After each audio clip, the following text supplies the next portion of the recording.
Do they have American cheese behind the glass? They probably have to go fetch that shit. Oh no, it's there because they they use have it there. Oh, all okay. that shit.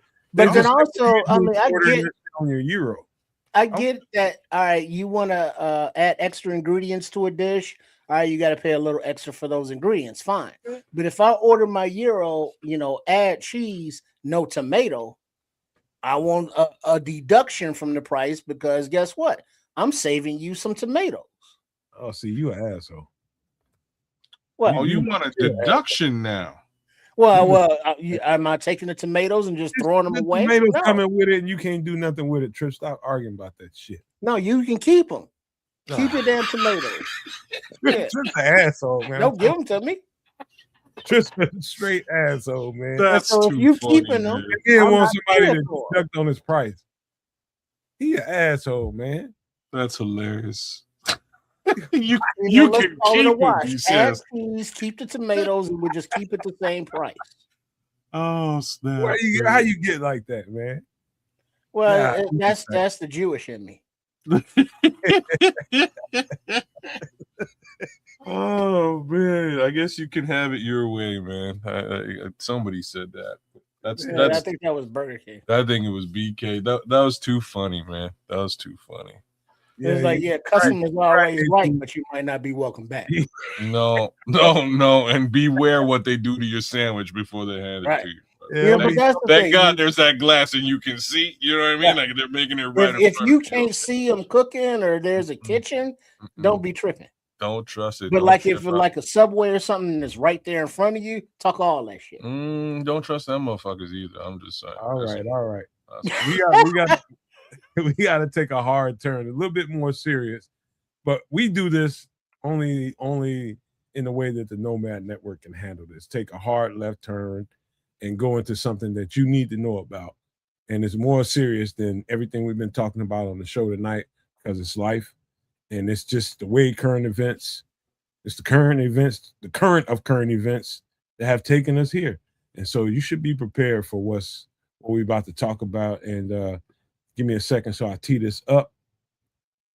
But only the Nomad Network can do this like this, man. But get ready for what we're about to talk about.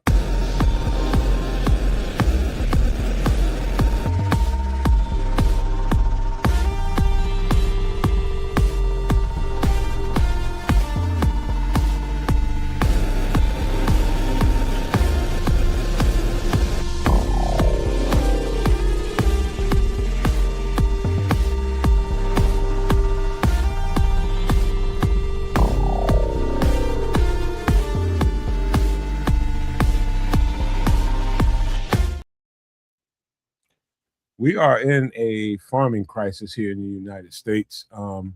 Fellas, if one of y'all can do the honors here to read this off, we can get into detail about this. We got two parts to it real quick, but anybody want to read this off, man, we can get into it. Sure, I'll read it. U.S. farming crisis. The farming crisis in the U.S. is severe. It is driven by record high costs and plunging market prices for crops. Agricultural groups such as Farm Aid, American Farm Bureau Federation, AFBF, report that cumulative financial losses are nearing $100 billion nationwide. So, from afar, kids, what does that look like to you? I mean, just right off of its face, I ain't gonna say it's new to you, but I'm assuming you didn't know this data. This is technically new data for me. Long story short, sound like your price is about to go up, bro. Sound like grocery store gonna get you, man. We were on this a little bit last week. Yeah, I had to go ahead, Trip. Yeah, it's a crisis not because of one factor. There are multiple factors contributing. And they're all just kind of hitting at the same time, and it started with the Doge cuts when they cut, USAID, when they cut the school food programs, that was a lot of the grown material from the farmers right there from those two programs. All right, so now there's a tariff war with China, and China was like, all right, we ain't buying no more of your soybeans. We're buying from Argentina, Brazil, or some shit. And so that's, another factor because they bought so much of it, of the inventory. And then the food banks and all of the other social service programs, cut. So that's another customer, like the fourth customer that these farms would sell to. And then their inputs get higher, with their diesel costs and everything petrol related. Their fertilizers that they couldn't get because of the war of choice over there in the Middle East. And now the fertilizers they do have is higher priced. And then the restrictions on equipment like, your tractors, your Caterpillars, your John Deeres, and all that farm equipment that you couldn't work on yourself because of regulations that, you want to do a tune-up on your tractor, you got to take it to the dealership, and that'll be $20,000 or some shit, whatever it is. So there's a lot of elements contributing, to all of these independent farmers now having to sell out because they're bankrupt, and all of these individual properties are being snapped up by the corporate interests. And hold on right there, Trips, because I'm gonna let you finish, but kids, if you don't mind reading part 2, because it's going right where Trips is headed. Okay. Feel like it. Chapter 12 family farm bankruptcies have jumped by 46%. Up to 70% of producers have lost money and are operating well below break-even costs. As lenders have become hesitant to loan, so have opportunities to rent and or lease the land. Yikes. Multi-generational farmers are currently searching for employment opportunities to supplement their debts. Yeah, that's the private equity coming in, snapping up these distressed, properties, and they're not utilizing them to grow, individual crops like that. They're restricting the market. And so if a corporate interest buys up 100 properties, that's 100 farms that are not producing. And then they are pricing out the farms that are still independent, and they're getting a stranglehold on the whole market. And it's not fair, it's not right, but it's what's happening. And we are living through it in real time. And so these crises aren't historic, something that happened that we're looking at studying. It's not something that, we project to happening. It's happening right now in real time. And so there's a lot of pain being suffered. There's a lot of people in the darkness right now, and they don't know where the light is. And we just can't take that for granted as we, live our everyday lives if we don't happen to live on a farm. Because guess what? We still consume things that come from those farms. And right now, all of that's messed up too. So I gotta jump in here real quick. Trip eloquently broke this down into sections, and tied it all back together. But I'm gonna double them down a little bit, kind of bind it up a little bit tighter. There's a three-headed monster going on right here. There's a war in the Middle East for valuable resources that we need to be able to farm these crops. Number one, oil and gas prices all coupled into that so that people can travel and bring the products to and fro. All that being added into there. Also, the labor shortages because of ICE raids here in the United States. The people that do all that, that's the big, huge, and when I say the biggest, huge gut punch is the fact that we don't have people to farm the crops. Even the people that can farm the crops and get the produce there, we don't have the people to pick it and get it into, you got guys that farm tomatoes, bro, and you get you can ask for about $16 a box of those. You can take no less than 11 to be able to turn a profit. Nailed it, bro. Samo. We're gonna get into it. Hold on. We can't put it up there though. We can What? You can say it without saying it, but listen, the other thing is tariffs unalive the farmers. The tariff. Oh, okay, sorry. The tariffs. And on top of these people that can't, if you can't get at least $11 per box of tomatoes or olives or whatever you farming, they're getting like $3 and $4, man. They can't even pay salary. So I'm gonna go a little bit closer to back where I was last Wednesday, and we'll talk about some of this here. So, starting with what Samuel just said. So go ahead and read it.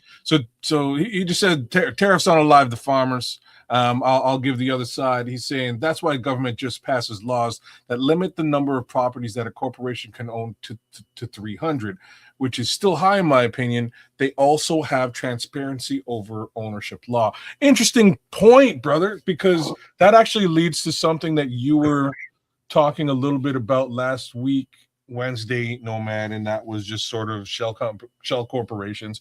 You can have any number of shell corporations, which would then also have access to 300. So it's still an unlimited number. Right, because you can have multiple shell corporations. You can have then none of that's not 300s. That's what I'm saying. The number is actually unlimited. But the thing is, kids, with that said, there should be laws, regulations, rules, and all that against it. But to Red Baron's comment, people in the upper echelons of the government, from the leadership on down, are doing insider, dealings and insider law, creation, or insider regulation cutting, to take advantage of the situations they're creating. And so it becomes like just a ridiculous, circle, like, we're going down the drain of a toilet or something. You can't, kids, I think you muted. How the hell did I get muted? You nailed it, man. You put that together so well. So let's just take a little bit of a step back. This is a perfect storm for America. I just perfect storm. So let's look at it for what it's worth. It feels intentional too. This is what I mean by perfect storm without saying it's intentional or a grand conspiracy. But let me map out the conspiracy and tell me if I'm crazy or not later on. So let's raise tariffs on Canada, who provides you with a bunch of the potash that you need to grow your crops. Let's do that. Let's go to war with the other area that could potentially service your potash requirement as well. So war, tariff war, cool. No potash. There goes a large chunk of your ability to grow. Like I'm saying, no potash. Like I'm sure maybe you can get some from us still, but the cost of it has been elevated by 50%. Because again, if you understand tariffs, the manufacturer is just going to pass that on. Like the Canadians aren't paying it. It's just like we'll pay it. Like a relay race for the bill. Well, you know what I mean? Like we'll pay it, but we're going to pass that 50% on to your farmers who actually now can't afford it, right? Like now they can't afford it. So there's those two things. Then a certain Microsoft mogul has been purchasing farmland in major quantities. And again, we just discussed the fact that with regards to how much of the farmland, it could be an unlimited amount.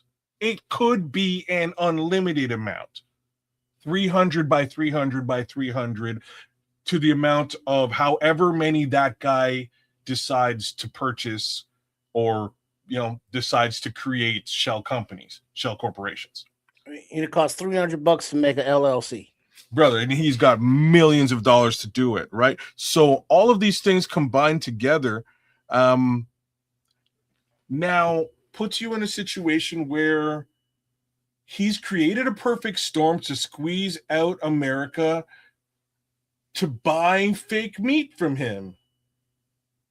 Like, that's basically where you're headed.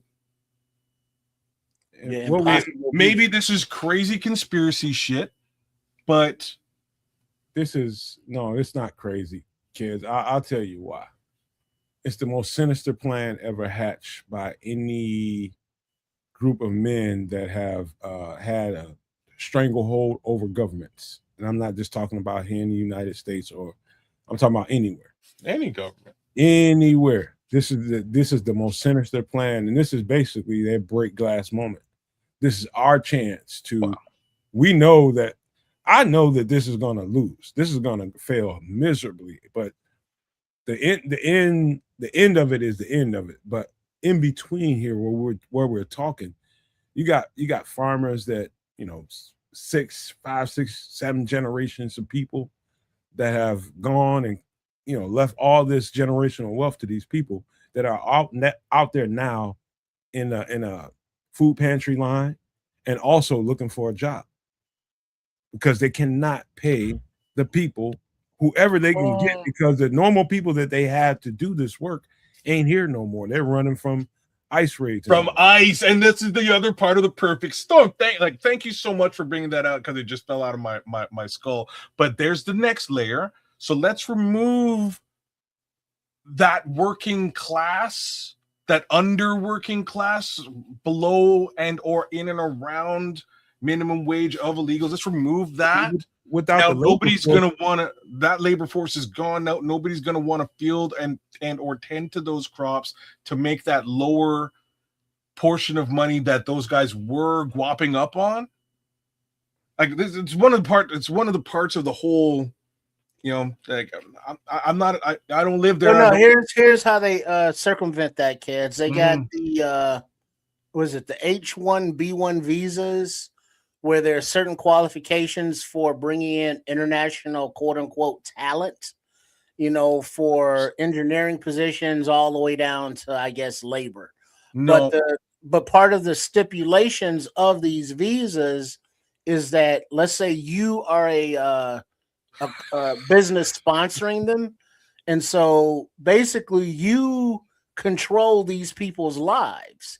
They are your indentured servants because they work for you, and they're only in this country to work for you. Okay. So that means if they lose their job, or if they want to find different work, they got to go back home and find a different job to come back.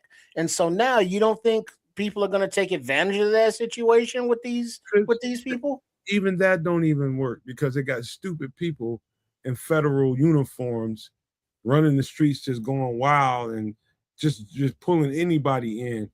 And then once they put them into the system, don't nobody know where they're going. Yeah, so the people that on those visas, they ain't giving no provisions to none of them. So let me just touch on some of that a little bit, because there's a couple of misconceptions. Idiots running this shit. Yes, you do. So nobody's. So H-1B1 visa has been in place for God knows how long. Well, it's one of those, whatever visa. No. It's they're the two kinds that you can have. But there's you would have to be sponsored by a company. Most of what you said is correct, except for the part where we're talking about labor. Ain't nobody moving to the United States of America for a labor job. Nobody would. They're going to come here to guap up. It is the land of the capitalist, much like what FFT is saying there earlier on. So if you're an engineer, if you have some level of education, you can get a job. I can do this at any given time, really. I can get a job in the U.S. and move, as sponsored by my employer. Your ass would be stupid for doing it. Part of the reason why I haven't done it thus far, to be frank with you guys, that was always my original plan until my father passed away in Florida. Right, my original plan was find myself a gig in the U.S., move up to Florida, kick it with my fam out there, and at some point become a U.S. citizen. And then, towers were destroyed, and an orange guy got into office, and you're happy in the land of maple syrup. You know what I'm saying? Maple syrup tastes really good. As your homeboy, I would not let you pull that off, man. I'd do anything I could to stop you from trying to pull that off, because you just think because you speak completely good English, and okay, I'm not a brown person. I don't look like a Latino person, so I'm safe. Nah, dog, you ain't a U.S. citizen. Oh no, that means you'll be targeted. In that respect, you're not. You're not wrong. I'm a little bit less worried about being quote unquote targeted, but you're not wrong. There are a fair amount of reports of weird ICE interactions with just regular visa holding Canadians at this point. Like, don't get me wrong. Just the black ones, man, and the brown ones. Oh no, you would be shocked how many white folks are having problems. They ain't no like, white. I mean, like, oh no, they sucking them all up. I'm talking Lily White, as you know, as so a quick 2-minute story on that. Basically, some lady is in New York City, of all places. She's in New York. Her and her husband had moved there. She's on her visa. They've been there for, I believe, 2 years out of their 4-year stay or something like that. And some girl wearing a MAGA hat came up to her and was saying just dumb stuff. You know, I not to quote it, I don't remember what she had said. And the Canadian lady kind of lost her stuff and slapped her. And this was the end of it. Except that girl called the police. The Canadian lady was rightfully charged. Fair, right? Like, you can't just assault people. But after being charged, she was then corralled by ICE and detained. It is still in detainment right now.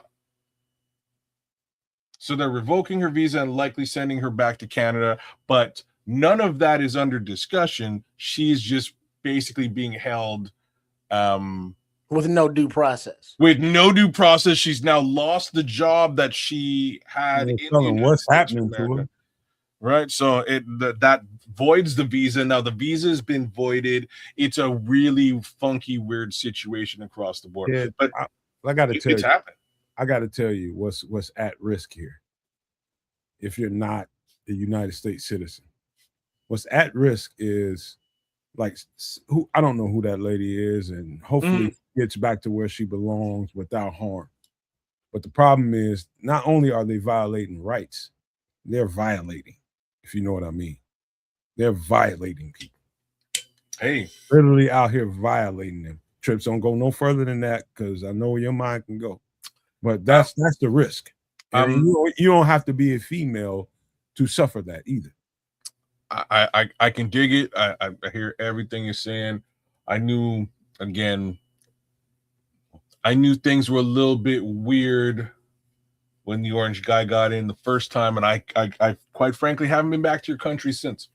And that's 2016. That was my 2015 was my last trip across the border. I haven't been back since.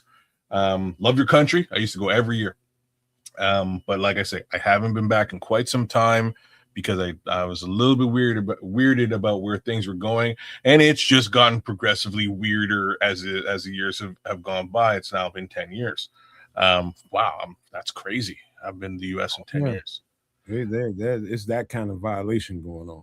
Yeah. So, you know, I have no definite interest in moving over there. If I did, it would have to be in a very specific capacity, man. It would have to be very specific, because again, under no circumstances do you do that right now. No, I don't trust it, man. Unfortunately, I hate to say it. I don't. Zero circumstances. There's no money. There's no opportunity. There's no nothing here. You wait till this shit blows over, my boy. Don't you do that. Well, you know what? I don't know if it's gonna. And that's it's gonna blow over. It's gonna get better, but it's gonna get worse before it gets better. Well, the question is how long is it gonna get worse for, right? So, unfortunately, I don't necessarily, like, I see me likely, because I can already get it. I see there. Shoot. Well, there's two things, right? Like, I have some property in Florida as it is, but I will probably wind up going to Jamaica because I can just natively gain citizenship because my family's from Jamaica. So I That might just property in slip right over. Florida. Have Yeah. you considered selling that? Because you know it's about to be like ocean property, not ocean front, but ocean. It's going to be underwater. Yeah. Why do you say that? Well, what do you call that? Climate change and the raising sea levels, and considering that Florida, is hanging down there, as America's It's on the dong, peninsula. Yeah. it's losing land, yearly. So what used to be beachfront property is now on the beach, and it's going to keep doing that. And considering it is a big ass swamp, you know what I mean? What else you gonna do down there? Well, I don't want to have that conversation yet. So like I may wind up letting it go. I may wind up letting it go. Unfortunately, I'm kind of getting taken to the cleaners with respect to what my take out of that would look like, and I don't like that. So I'm kind of just holding on to something right now for until somebody give me some Well, good as money. Sam will say, yes, South Florida sinks. Samo and Scrolls is giving it to you indirectly. What I'm trying to tell you, don't come here. Oh no, you don't. Like I said, I didn't need that advice, or I'd be there already. I haven't been back to your country in 10 years, which is like it's crazy. For me, that's crazy. Like since I was a child, I would go to I would come across the border and do some stuff every year on a yearly basis. Since my kids were born, I rekindled that general idea. I'm taking my kids over there for, they're now 22 and 25. So just since 2016, as soon as I saw things going a little bit weird, I haven't been by to visit you guys. And Well, now you can drive them across the Gordie Howe Bridge, eh? No, not just that's I'm glad you brought that up too, because we are, and this is what I'm saying. Like, I don't know. I'm just gonna say this out loud, but none of these governments work. They're all frigged, and somebody needs to do something about it. I'm not talking about party level stuff. I'm talking like just top down. Like if you could stand above all the governments, sort of look down at what they're doing, it's fucked worldwide. Yeah. And this is just one of those examples where my prime minister, who I have little to no love for, he just ponied up on this one and gave that bridge to y'all. Gave it to the U.S. He's like, hey, we're spending $6 billion on this bridge. Cool. U.S. put no money in the bridge, and y'all gonna make 50% of the tolls just because. So, shout out to the orange guy. He definitely got one over on my prime minister in this conversation. My prime minister came back and he was like, "Oh yeah, we got a great deal on the bridge. Everything's cool." Talking about that right now. Well, he brought it up, and I'll end it real quick. Long story short, he's bullshit the entire Canadian population, and just want to put you on blast there, big guy. All right, I'll tell you a couple things I want to point out before we end this conversation. Is you can think about it in a way of somebody that's brown that's from somewhere else. You can actually get a visa and a passport. These days, you can bootjack that. You can get that and come over here, and nobody will bother you. As soon as you show that, people will just get away from you because these people are unprofessional. They are checking this stuff. They don't know if they're looking at a fake one or a real one. They don't. However, even if you go through the lengths of doing that for some of your employees that you had over here to get them back here, why in the hell would they take that job that you have paying that little bit of money? That's what I'm saying. That's what I was saying. So from a labor perspective, ain't nobody coming over and going through the process, quote unquote, to make under minimum wage. That's crazy. You know what I mean? That's crazy. You'll do that if you are, Well, illegal. Like if you're illegal, you will fill that void and But- make your money and stay off of what social they're doing insurance paychecks. to circumvent that is, instead of like importing the lower wage laborers, they've lowered the age of working. And so, like, instead of That's being smart. 18 to, have to work in a factory or whatever, you can be 12. In certain states. Holy shit. Right. In certain 12? states. Yeah. In certain states. In certain states, yeah, they lowered it to like 12-year-olds, on the midnight shift, doing whatever the fuck. Holy shit.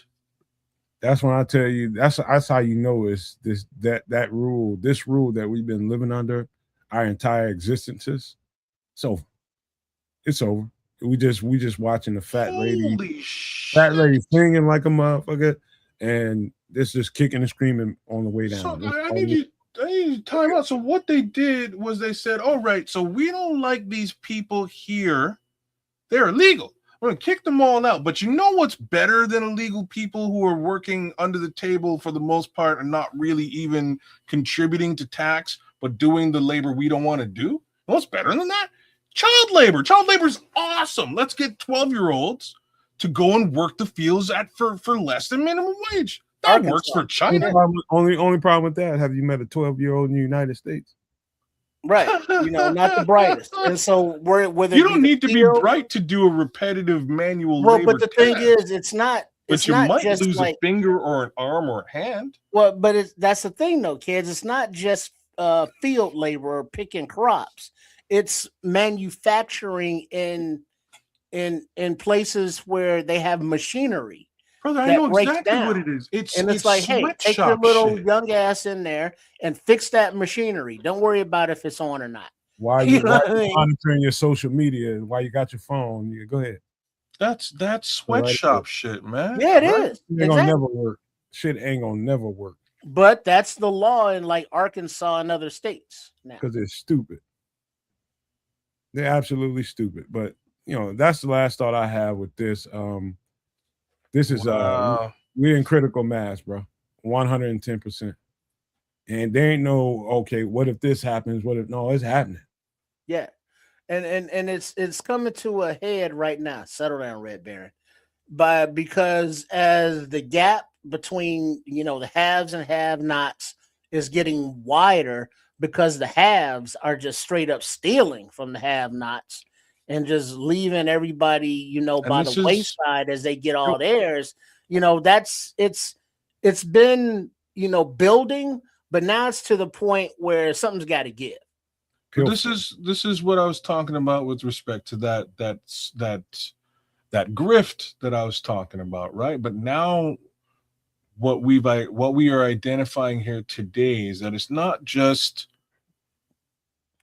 a grift for money, although it is, like, ultimately. It is now in a situation where it's going to affect your ability to eat food. Right? Like this is any kind of food, right? Food. Any kind of food, because potentially it will be angled so that the only food that you can get access to is artificial foods as produced by Microsoft. Yeah. You know what I mean? So that's the worry. Keep your eyes peeled on this shit, but I don't know how you maneuver around something like this, because they are sanctioning it. Like, and when I say they, the government is allowing and sanctioning this and making shit and ensuring this to go down. Like they're putting up the fences to herd all the population in like cattle. And it's like the fence posts are getting closer in and closer in and closer in. It's shrinking. There's no subterfuge here. This has to play out. Well, like I say, I don't know what you do or how you get around that.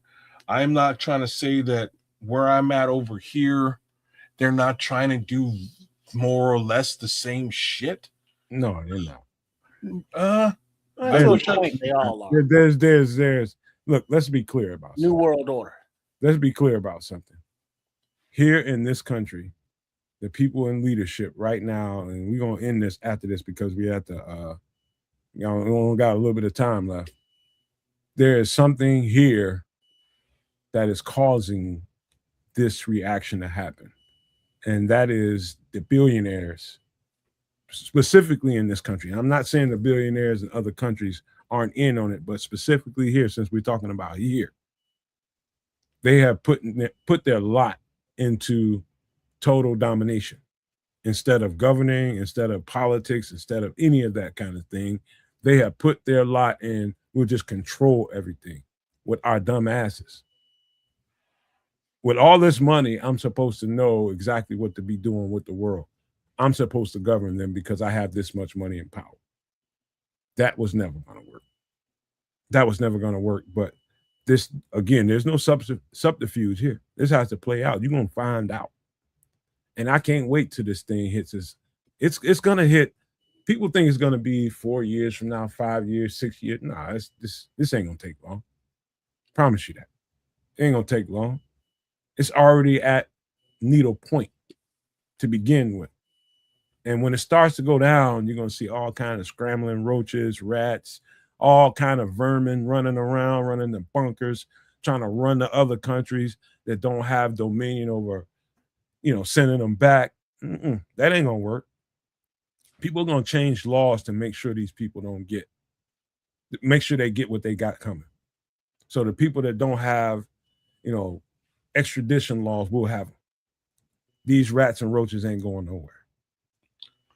They will get held accountable, but we'll leave that there.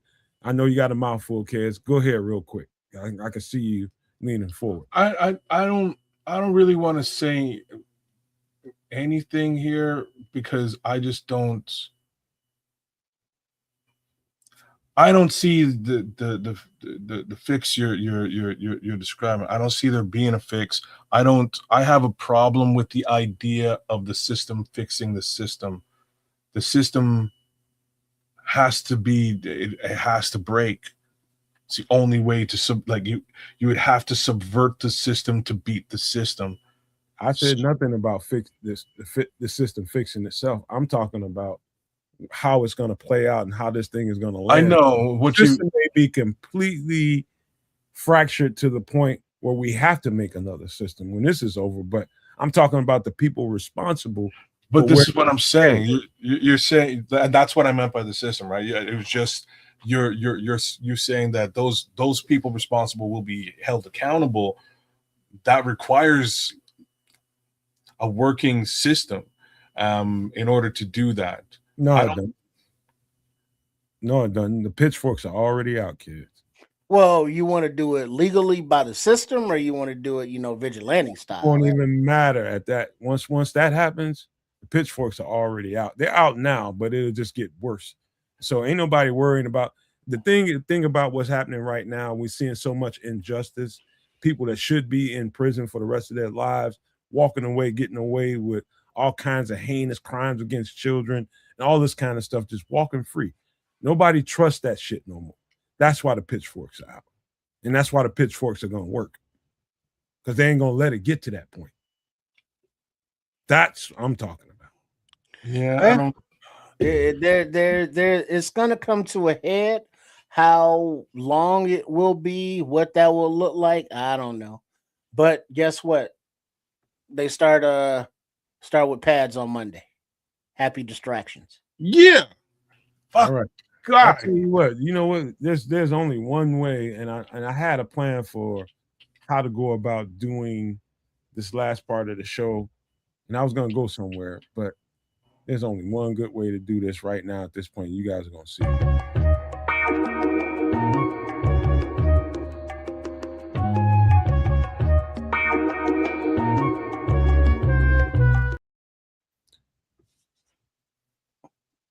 Take off, fellas. I know everybody saw this.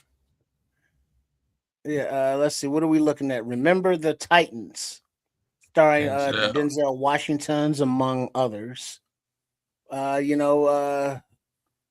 wasn't this a true story based on, football team That's a good question. that I think they were unalived in like a plane crash or bus crash or something, and so this was the No, that's We Are year after that. That's We Are Marshall. Oh, my bad. All right, I get those confused. All right, this is the one where with with Black Scrubs and Sunshine and I'm your brother, weak side, strong side. That was this one, right? One of the star players gets into the car accident, messes Yeah, his the leg. linebacker, the white kid. Yeah. Now Yeah, you know, and then he yells at the nurse when he was in the hospital. When the game was on, and then when the black kid came to visit him, he's like, "Don't you recognize him? That's my brother." And then he was kissing his racist mama because she wasn't racist no more. And so basically, the Titans came together, and it was a racial divide. Yeah, that's it. It was like two schools came together, like a poor black school and a white school or something. There was some kind of intermingling that was unnatural, but it worked. It was perfection. It wasn't fun. It was perfection. you know what I took from this movie? This movie was a perfect illustration of when we start talking about race in the world today, not just in America, anywhere in the world where people that don't look like each other are intermingling and assimilating with each other. And you got all the differences and divisions that go on in everyday life for whatever fucking reason that keeps going on for. Um, this is the true what I took from this is what I took from football, and that is team sports produced something in me that made me so much more inclusive and so much more understanding. And I know it made a whole bunch of other, let's just say, white people who didn't really have a whole lot of experience with a whole bunch of black people that came from places that didn't have to assimilate with black people, little bitty hick towns. Now all of a sudden you thrust in this environment where you got all these people from, literally in college from all over the world. It didn't start happening just in college. It started happening in freaking junior high for me. It is the story of what football can do for the better of just team sports can do for the better of mankind. You know what I mean? It is a powerful movie that way to me. Maybe that's just my interpretation of it because of the things I went through and seen. But this is how I took it. It's like, yeah, this is perfect for what it's like. I can remember times when we didn't get along at all.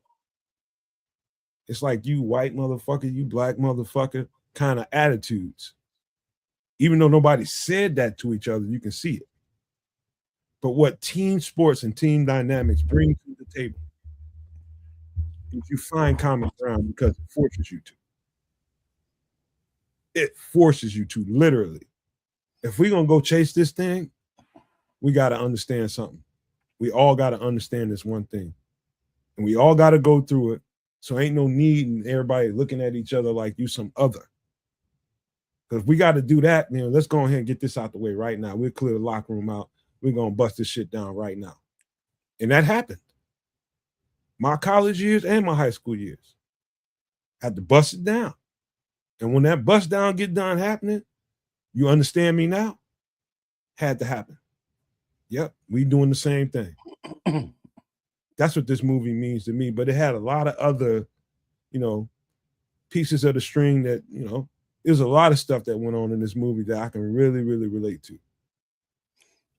Right.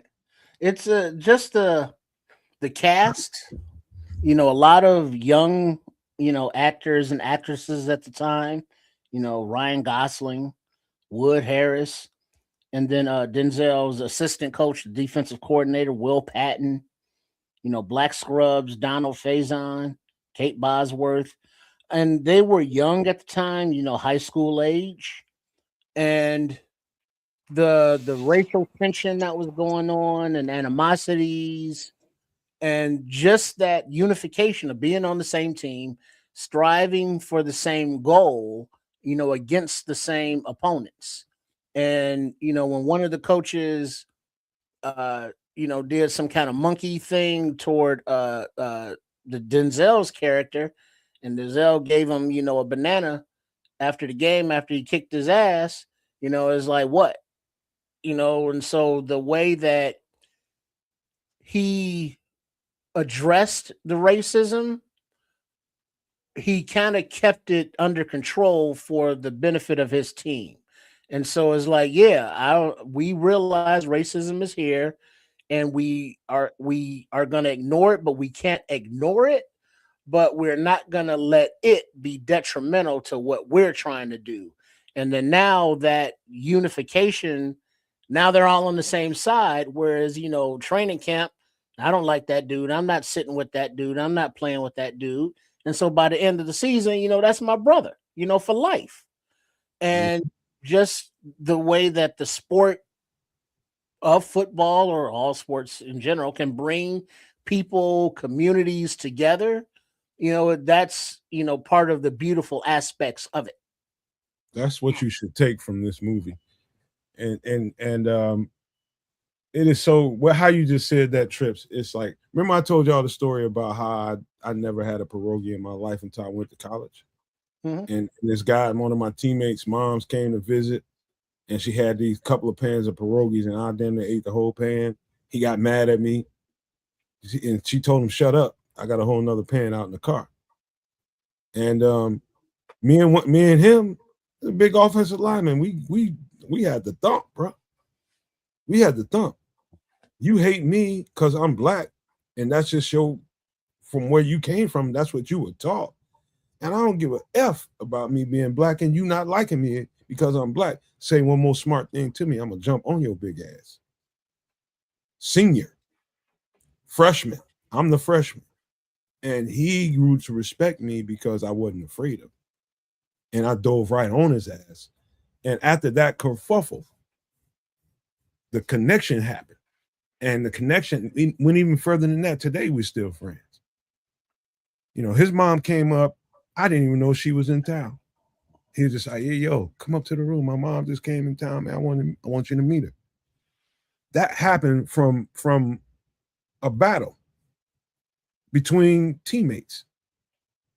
And he gained enough respect from me so that my race wasn't a factor to him no more. I was just his friend. And it went even deeper after that because we was all chasing the same things and became brothers, like Tris was talking about. So that's how it started. Went to pierogies and meeting mom and all that, and friends for life now.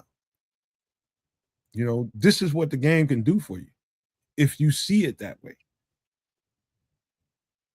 But you got to buy in. If you're not bought in, you ain't gonna be nothing other than somebody that's on the outskirts of what this thing can provide for you. And you probably ain't gonna make it. You're probably gonna transfer. You probably won't be with that team. But if you stay with this team and you buy into what this coach is dealing out, you ain't got no choice but to find brotherhood. That's the beauty of this movie. It's so I've watched this once. It bleeds into every other football movie. It's interesting, and I'm trying to find like another arena where it's the same, but I think sports is really the end all be all, where everything else is sort of bullshit and you have to just power forward and focus on the task and the goal at hand. And I'm talking about race relations in this case scenario, really. It puts folks in an interesting capacity where they have to coexist and they have a singular goal, and the only way to achieve that goal is by coming together. There's not a lot of other arenas where that's the case. You could say business, but that's not the case in business. You could say music. Well, music is so segregated that it's not the case in music either, bro. Right? I like sports is probably the only arena, and football being probably the primary sport where this is the situation. I would say maybe, like soccer and baseball are close. Football is paramount. It does unite communities, but it also segregates communities, Sam, as far as music is concerned, because music itself has been segregated. So you'll get a community of. I agree from this standpoint that music. Mhm. I think, and I'm gonna tell you this, Samuel, out loud, and I'll stand by this. I think when this is all said and done, Military. listen, military as well. That's a good point, Scrolls. Well done, Scrolls. Yeah. Listen, I think when this is all said and done, there's a lot of things going on in the world, a lot of through lines in it all. But I think there's one thing that's gonna supersede everything. It's gonna bring everybody back together after all this crazy goes on. And it's what Samuel just got me talking about. Rhythm, music, dance. That's what's gonna there's nothing that can destroy hate other than love. Yeah, and in this case, it was the love of the Titans, and love of football, the love of winning, and the factor that it's like, all right, you get all these different races on the team, but it also showed you in the heat of battle, during the games when emotions are running high, tensions are running high, you get guys that are in pain and tired and hurting, but you still have to have the mental capacity to think and to be in the moment and to be present. And to have a kid say, hey, look, this kid, Petey, he's better than me. Have him take my spot. That's a teammate right there, looking out for the team and not his own personal glory. And then have those lessons, go up into the stands. It's like, well, why is my son, sitting down for, oh, well, they won. Or don't ever do that again. You keep those boys in their place, because you see the other side of it, the ones that don't fall in love and remember, so it's just another reflection of growing up in America, spelled with 3 K's, kids. And it's something that you would think that is like, oh shit, this movie came out 20, 30 years ago. I'm sure we're well beyond those negative social issues. And it's like, no, we've gone, further the other way. Backwards. So I gotta, kids, only because my girlfriend's birthday started about 20, 25 minutes ago. Happy birthday. Yeah, I would love to keep talking about this because this is a right now conversation that should be. Hey, if she gets in the shower now, by the time we're done, she'll be ready. Oh boy, ain't nobody in the shower. Everybody got their shoes and socks on trip, so just relax. Just relax. All right, so we'll move towards the close. I will just say that there is a couple of discrepancies, although this is based loosely on a true story. So much of what they're referring to, from a timepiece perspective, would have happened in like 1959, as opposed to the 1971 timeframe that they're talking about. In 1971, apparently this team just blew out other teams, and they more or less had amalgamated, integrated the races, if you will, because these teams were all segregated and different, but they'd integrated some. Hey, what's going on, FFG?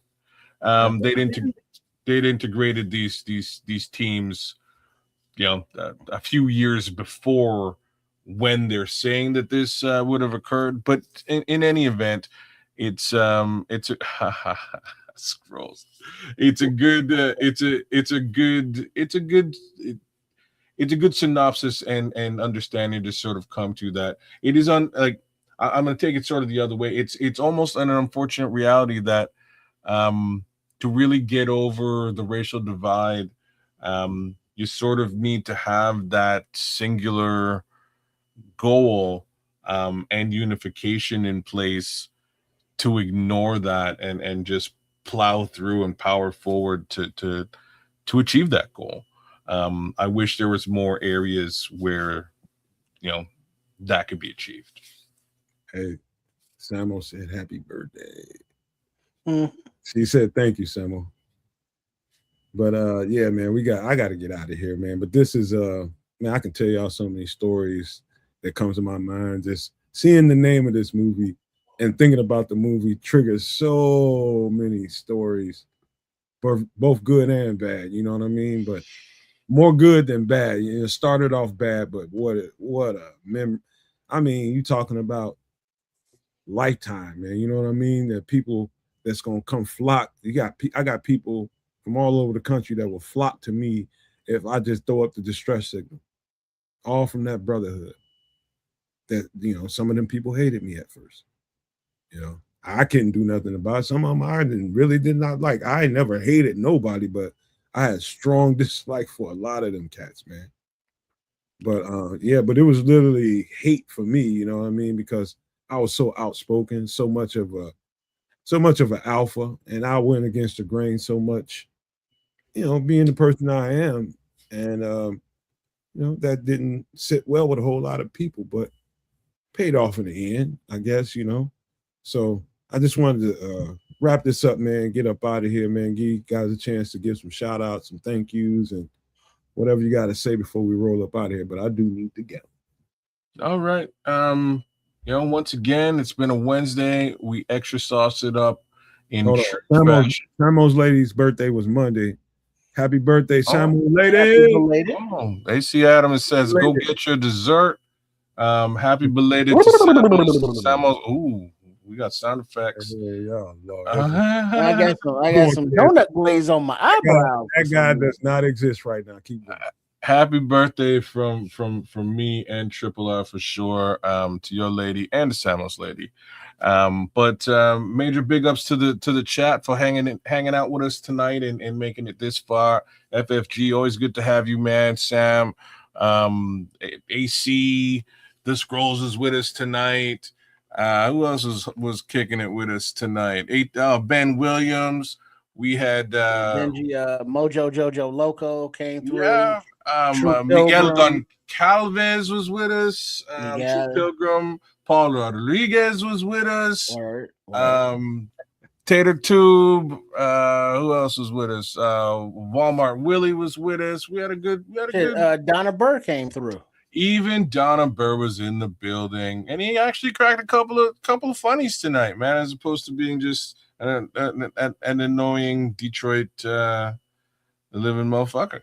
But outside of that, it was cool, man.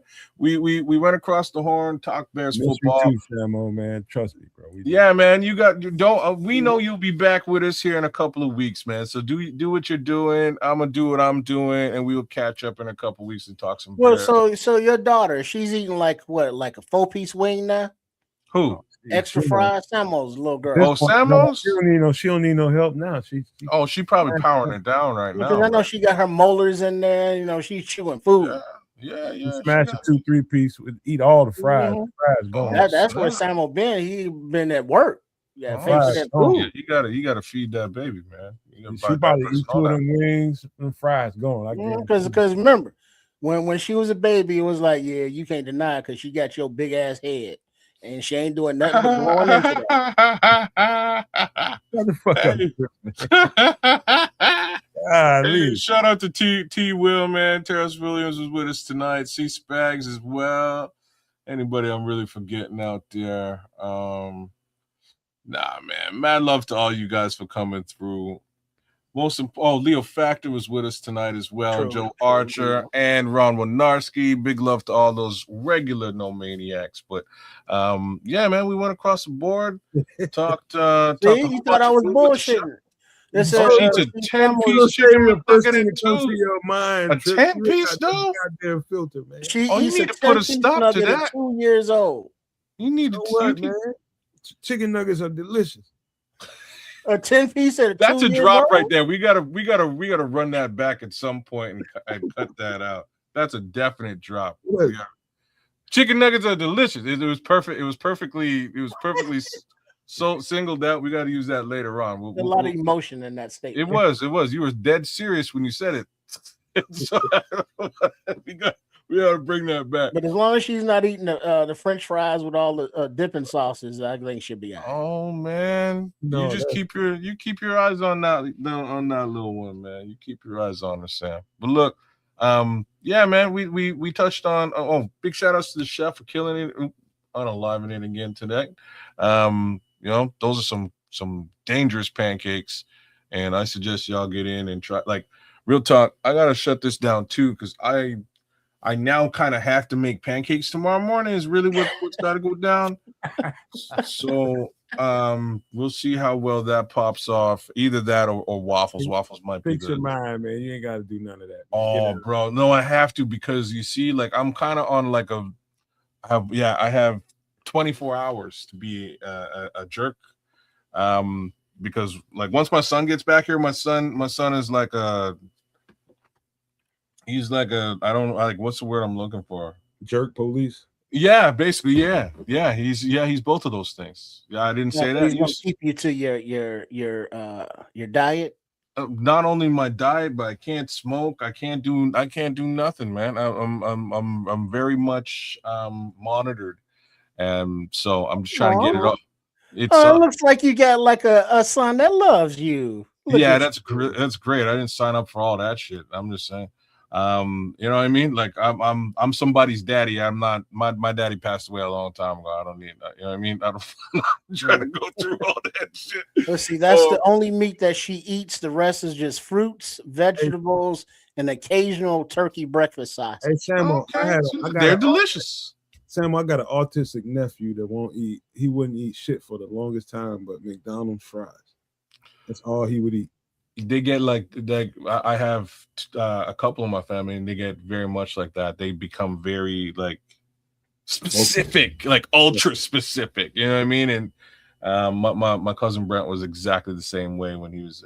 I was just messing with him one day. I just took him from him because he don't talk, but he do every goddamn thing else. I just walked up to him one day and I snatched him from him. And boy, he lost his shit. Mm-hmm. They get like I'm telling you. They get like that, man. Don't be messing with them like that, though, man. Bad things because they don't know what's happening, and then you be like, "I was just joking," and they be like, "Those are my fries."